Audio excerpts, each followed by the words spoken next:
Asics has done something really special here with the Magic Speed 3.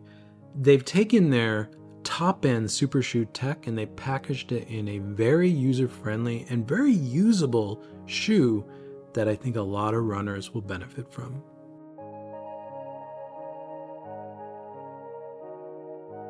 This will be my first impressions video of the Asics Magic Speed 3. Now this will not be a full review.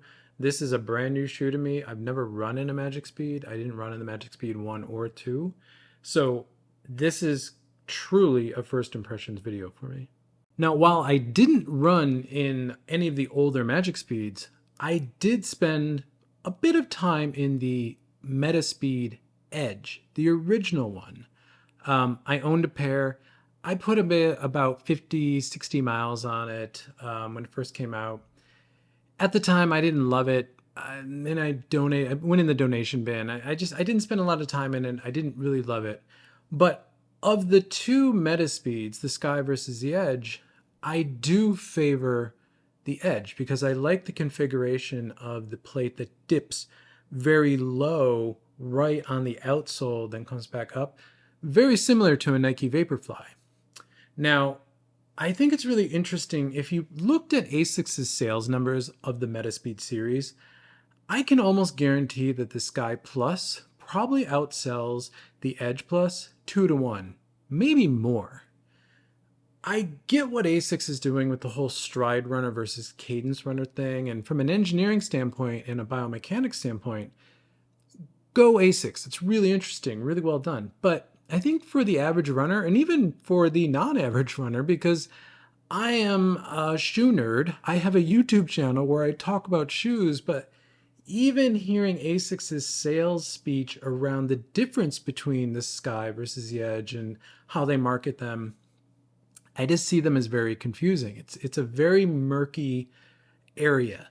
Now, I can almost see Asics evolving the Metaspeed series to be only the Sky, because I actually think the Metaspeed series works best in the Sky configuration, where you have the plate in the middle of the foam and you have a lot of FF Turbo Plus foam under the plate, which gives you that bounce. It gives you sort of all the feel that everyone loves about the Metaspeed series in general.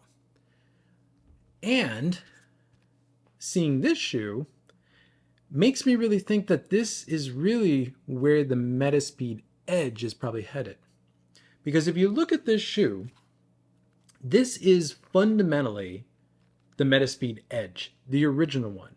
Yes, there's a little bit more foam in the heel, there's a little bit more foam in the toe, but the plate configuration is low to the ground. You can see the line of the plate. It's the black to white foam here, so it's the very low plate. The upper is fundamentally the same as the original Metaspeed Edge. The only real difference is that this is now FF Blast Plus foam as opposed to FF Turbo foam, which was what was in the Metaspeed Edge. And when I ran in the Metaspeed Edge, I always thought that that configuration of the low plate will always work better with a softer foam. And that is this shoe. Now, I have really been enjoying running in this shoe. It is snappy, it is fast, it is very sharp in the way it runs. Again, my memories of running in the Metaspeed Edge from over 2 years ago now, this is exactly what I remember, just in a slightly softer package. And the fact that this shoe likely is essentially the Metaspeed Edge is not a bad thing at all, because Asics has taken a very competent and very advanced racing shoe, long distance road racing shoe, and they put it into what essentially they're marketing as a tempo trainer or a fast trainer that is very accessible for a lot of runners. This shoe is $160 US. Now, I don't talk about price on this channel a lot, very intentionally, but for the value you get for $160 US in this shoe, the tech you get in this shoe, the feel you get in this shoe, and the ride you get in this shoe, it is outstanding. So what do we actually have here in this shoe? Well, we have 36 mil of FF Blast Plus foam in the heel and 29 mil in the forefoot with a 7 mil drop. So like I said, this is very close to what the original Metaspeed Edge was. The Metaspeed Edge actually had a little less foam. It was 33 in the heel and it was 25 in the forefoot. So there's actually a little bit more foam in here. Now this shoe weighs in at 7.8 ounces or 220 grams. Again, US size 9 reference shoe, whereas the Metaspeed Edge was 6.4 ounces or 182 grams. So this shoe is heavier than the Metaspeed Edge, but honestly, this is still a very lightweight, very fast shoe that you honestly are not going to notice unless you probably ran in them, 1-to-1. And I don't think a lot of people are going to do that. Now, as I said, the upper on this is essentially the upper from the Metaspeed Edge, the original Metaspeed series, and that is outstanding because it was always a good upper. I liked that upper. This is definitely a race fit upper. It is a very tight, very conforming upper, and this is a size 9. I always wear US size 9. So I bought this true to size, but I will admit that my toes are right up on the edge and it feels overall very tight. Now I did try on the 9.5 in the store and I found the upper to be very too loose and there was actually too much room. So I went true to size. It fits very tight and I don't have a lot of room in the toe area, but running in it, I have had no problems with that. I don't get any sort of smashing my toe in the front of the shoe. In fact, the upper is such a good upper and there's such good lockdown on the midfoot. Again, this has the bands, so it's a semi-gusseted tongue with these magic bands, I believe that Asics calls them, that were from, again, the original Metaspeed Edge series. The midfoot lockdown in this shoe is so good that I'm not getting any shifting on my foot, especially because I'm always running way up on the toe on this shoe, which usually, if the upper is very sloppy, I will get a lot of sort of my foot moving forward and smashing into the front of the shoe. I get none of that in here. And it just gives you a really confident feel. This midsole is now all FF Blast Plus foam, which again, I think works in this plate configuration. And you can see where the plate is. So again, the line between the black and white foam is exactly where the plate is. So it is a somewhat aggressive plate because it is very low to the ground, but it gives you a much more direct feeling. I prefer this configuration and I still prefer the Vaporfly for racing. I like that. I like the plate right on the ground because it just gives me a snappier, more nimble feeling. I prefer that, so I love this. Now, FF Blast foam I think works really well in this. If you watch my Nova Blast 3 video, I wasn't too complimentary about FF Blast Plus foam. And I'm warming up to the Nova Blast. There'll be a video about that soon. But in this shoe, the foam works exceptionally well. I've always found Asics' carbon plates to be very firm, very carbon platey. Some of that is them being embedded into Asics' foam, which is a very firm foam.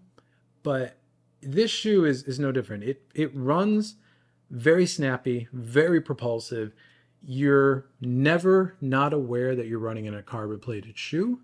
And that actually I think works really well for the shoe because as you can see, there's such an extreme toe spring in this shoe that this shoe just wants to propel you forward. It wants you up on your toes and it wants you aggressively pounding into the ground. Because this is FF Blast Plus, that is the trade-off in this shoe.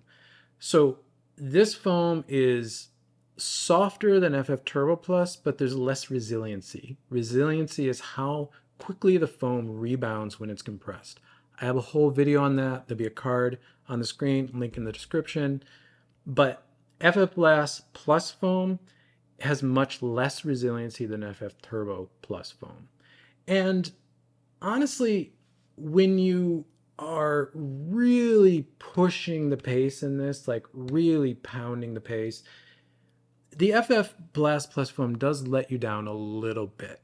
You do feel a lack of sort of the spring back, the resiliency in the foam that FF Turbo Plus would give you, or say Zoom X or even Lightstrike Pro would give you.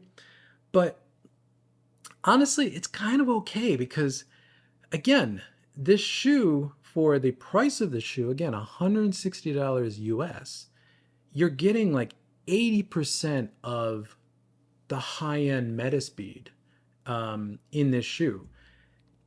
That sort of energy you may be losing when you're really pounding into the ground, it's so minimal that for the extra cost of the Metaspeed Edge Plus, this shoe's not only a better value, but honestly, I think FF Blast Plus foam works better in this configuration than FF Turbo does. Another thing that I absolutely love about this shoe is the outsole. I think Asics' outsoles are kind of perfect.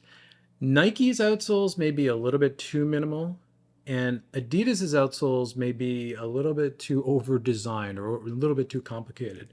This is a study in minimalism, and I love sort of the horseshoe or half horseshoe that Asics uses on their outsoles.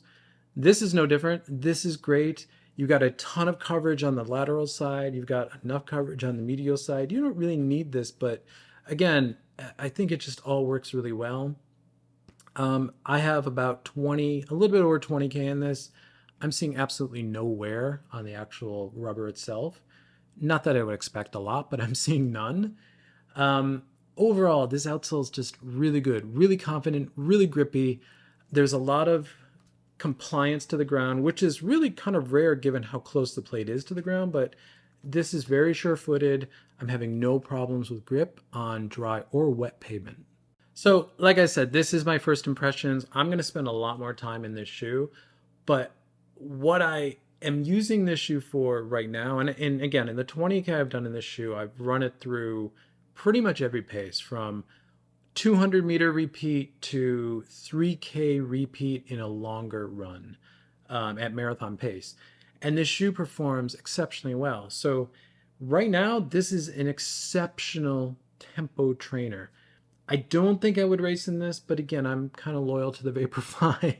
But I think this shoe is exceptional as a tempo trainer, and it may be the best one that I've tried in some time. The de facto tempo trainer that I've been sort of running in for the past 6 months or so has been the Adidas Takumi Sen 9. I think this may have one-upped it. I think for road racing, for half marathon and full marathon road racing, I think this is probably a much better tempo trainer. That's my first impressions of the Asics Magic Speed 3. Like I said, I'm super excited about the shoe. I'm going to spend a lot more time in it. I'll be back with probably a 50-mile and probably a 100-mile further thoughts on it, how I'm using it, and how it's evolved. So let me know if you are running in the Magic Speed, if you have any experience in the Magic Speed series, if you picked up the 3, what do you think of the 3? And I always love those comments. Thank you for making it to the end of the video. If you're new here, subscribe. You'll see more content like this pop up in your feed. If not, drop a like on this video because it helps this channel continue to grow, and I always appreciate that. And with that, I'll see you in the next one.